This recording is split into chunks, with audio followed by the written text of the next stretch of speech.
Саламатсыз ба, құрметті студенттер мен оқушылар. Бүгін біздің презентацияның тақырыбы программалауды оқытудың жалпы білім беру тұрғысынан дамуы, оқушылардың алгоритмдік мәдениеті. Программалауды оқытудың жалпы білім беру тұрғысынан дамуы. Қазіргі жалпы білім жүйесіндегі программалауды оқыту тек болашақ программист дамуында мақсатында емес, оқушының ойлау қабілетін дамуды құралы ретінде қарастырылады. Программалау арқылы оқушылар логикалық ойлауды, талдау, жоспарлау және мәселені кезең-кезеңмен шешуді үйренеді. Бастапқы кезең бастауыш және орта буын. Программалау визуалды ортада Scratch блокли аталады.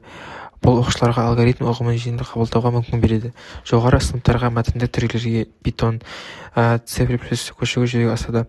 Осылайша программалауды оқытуды қарапайым, күрделі қағида бойынша дамиды. Оқушыларды алгоритмдік мәдениеті. Алгоритмдік мәдениет дегеніміз оқушының мәселені нақты ойға қойып, оны шешудің тиімді алгоритмді құрып білу, орындау және нәтижесін бағалау қабілеті.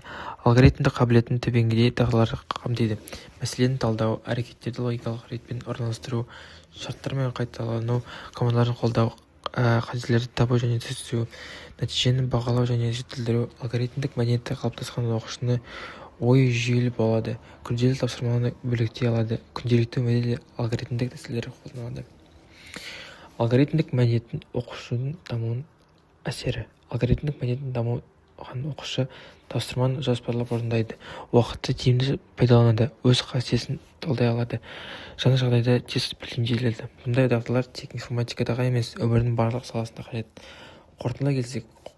Қорытынды айтқанда, программалауды оқыту жалпы білім беру жүйесінде маңызды орын алады және оқушылардың жан-жақты дамуына тікелей әсер етеді. Программалау тек технологиялық дағды емес, ол оқушының логикалық ойлауын, шығармашылық қабілетін және өз қабілетін шешім қабылдауын қалыптастыруға тиімді құрал. Программалау негіздерін меңгеру арқылы оқушыларға алгоритмдік ойлау дағдысының кез келген мәдениеттің қалыптасуы, оқушыларға ақпаратты құралдауына, әрекетті дұрыс жоспарлау және нәтижені сыни тұрғыдан баға беруге мүмкін береді. Сонымен қатар алгоритмдік мәдениет оқушылардың ақпараттық қоғамда табысты бейімделуіне жағдай жасайды. Ол оқушының тәртіпке, дәлелдікке, жауапкершілікке тек оқу үдерісінде ғана емес, күнделікті өмірде тиімді шешім қабылдай алатын тұлға ретінде қалыптастырады. Сондықтан программалауды оқыту мен алгоритмдік мәдениетті дамыту қазіргі заманғы білім берудің басты міндеті болып табылады.